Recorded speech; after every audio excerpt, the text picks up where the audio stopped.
Guyer's own notorious B.I.G., Dr. Shaun Perry, here with us live. I did a little research before we got together.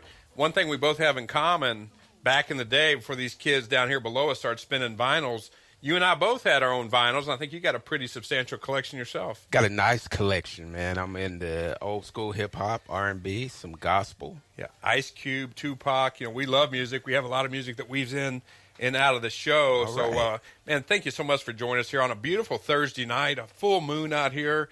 And Guyer, hey, 35-0. Hey, what can you say about the way the Wildcats have been playing?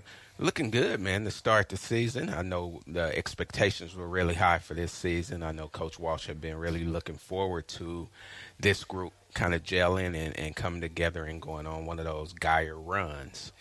Well, you know, football is the first fall season that really gets things on the campus rolling. You know, there's track and field and some other sports going on, girls volleyball. But what a way to set the tone, you know, Guyer off to a 2-0 start, their best start since 2009. But more importantly, beating two nationally ranked opponents. I think that is could be the makings of a special season, just because, you know, we knocked off two opponents with the reputations of Aledo and Cedar Hill, and that kind of sets the stage for what could be one of those special seasons for Guyer. Well, Dr. Perry, you earned your undergrad and graduate degrees in Southeastern Oklahoma State, in Durant, Oklahoma. Then you moved to the Metroplex while you're working full-time. You got your doctorate degree from the University of North Texas, so I applaud you, you know, being a working professional. When did you first know that you wanted to pursue a career in education? Man, I come from a family of educators. My grandmother was a preschool educator. My mother was a special educator for 32 years. Had uncles who coached and taught, so it was just kind of in my blood. And I thought that just getting an education would give me the opportunity to really never come to work for a day, because I knew what I wanted to do was work with young people and really be able to make a difference. And I don't think there's another occupation that gives me that opportunity. That is so true. So many administrators, coaches, teachers that impact kids. And speaking of coaching, while preparing for this, I also learned you're a former football and basketball coach up in the Wichita Falls area for 6 seasons. Dr. Perry, do you ever find yourself in Coach Walsh's office drawing up plays? Never find myself there, but I do still get that itch on Friday nights and Thursday night games. But I'm more of the game day type of coach. I'm not too fired up about it when they're out there in 103-degree heat doing those long practices. Yeah, I talked to a former coach this morning, actually. He coached at Denton and I said, do you miss coaching? He didn't hesitate. He said, just on Friday night, you know, and that is so true. How did coaching prepare you for your transition into administration? I think coaching prepared me just for kind of getting to the basics of preparation.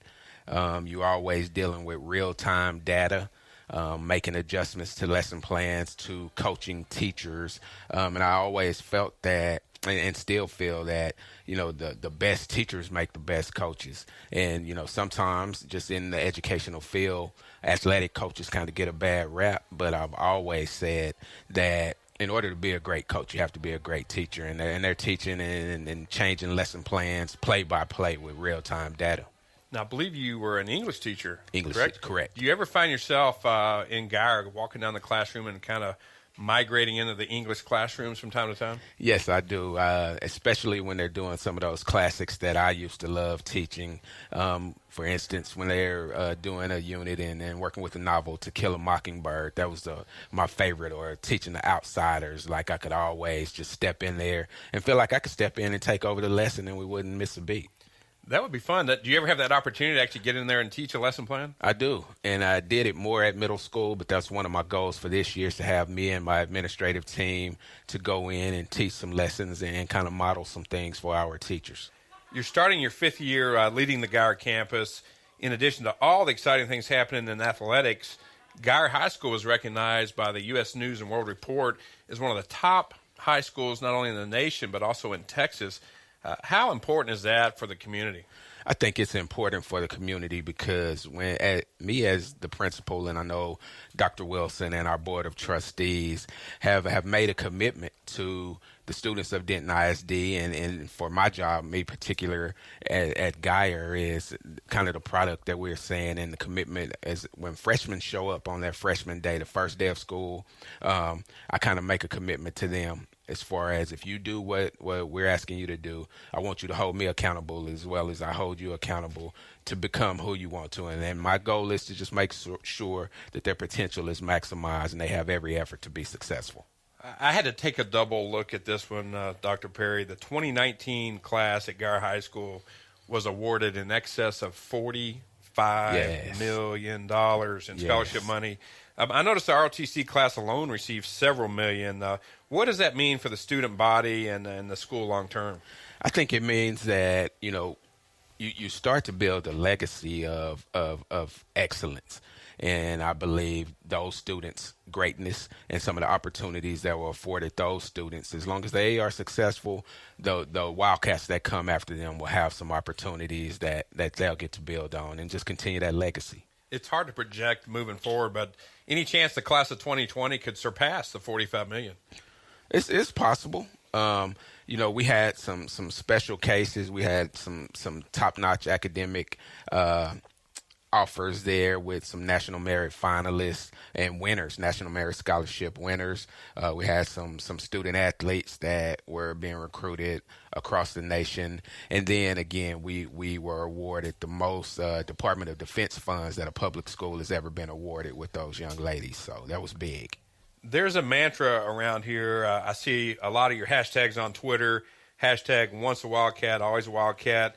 Can you explain that for the fans that perhaps don't have kids at Geyer or just have moved into the community, really what that means? When I was named principal, I had one of the former Geyer teacher coaches to email me and congratulate me, and he told me before I started, he was saying, you're going to a special place. And that's been my experience. Geyer is a special place. And the thing is, the once a Wildcat, always a Wildcat mantra, kind of we build on supporting each other, and we know that no matter where, life takes you. It may take you to Harvard, it may take you to NCTC, it may take you to the military. You can always count on us. I was visiting with some from 2019 graduates during the first period here tonight, just kind of catching up on what they've been doing. So that's what it means, like you're a Wildcat forever and we're family forever. Well, it's great. I see you at a lot of sporting events, not only football but other sports. Mr. Haley, I believe he's a former coach as well. Yes. He's probably the biggest cheerleader down there on the field, brings a lot of energy and passion. And I'm sure that just goes on through the hallways there at Geyer High School. It bleeds over, man. I feel like we have to be a presence and a light throughout the total education of the kids, so it can be in the classroom, some of the things that we're asking them there, and they see us, man, and it makes a difference for them to see us at a football game, at a baseball game, at a choir concert, at a theater performance. The kids let us know, the next day I see someone tomorrow thanking me for coming to the game tonight or thanking me for watching the Silvos perform. Yeah, your presence is known and appreciated. Thank you. You're from Oklahoma, and no secret, a big Sooners fan. Boomer Sooner. Many Geyer coaches and teachers have alliances with other Big 12 schools such as Texas, Texas Tech, Oklahoma State. Now, when OU matches up with one of your staff's favorite teams, is there a little jawing going on there? Are you wearing your jersey? Tell me about that. I do. I wear my jersey.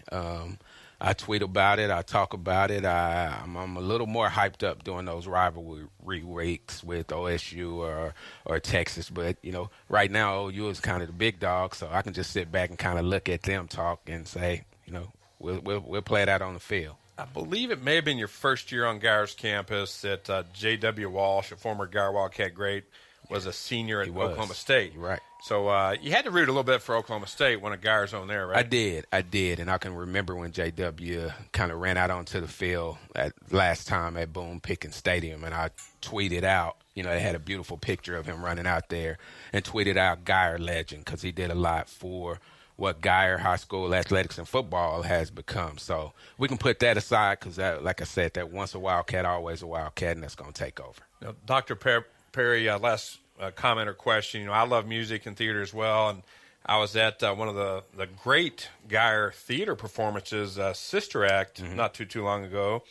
And with your passion for music, at the very end, they announced the Pope. And I look back, and you were in the play. It was me. How did that come about? Hey, the theater arts directors, they always thank me for supporting the kids, supporting the program, and just asked me if I would like to be a part of the production. Said the kids really wanted me to be a part of it. And I actually made all 6 shows, whether it was game night, whatever, I was there. So that was a big deal. And I think they're going to look for me in the next one. And Elf, I think, is their next production. Well, do you have an agent at this point? Are you in contract negotiations? Not yet. We're going to kind of see how it plays out and kind of just look at my options a little bit. Well, it's awesome. Hey, they are getting UIL recognition in the theater department as well. Yes. Well, Dr. Perry, thanks so much for giving us insight into all things Geyer, especially on this live halftime segment here at C.H. Collins. Fans, with Geyer leading North Crowley 35-0. I'm John Piper, and we'll be joined shortly with Rick Threlkill to bring you the second half versus Crowley. Thank you for tuning in to the Geyer Football Radio Network.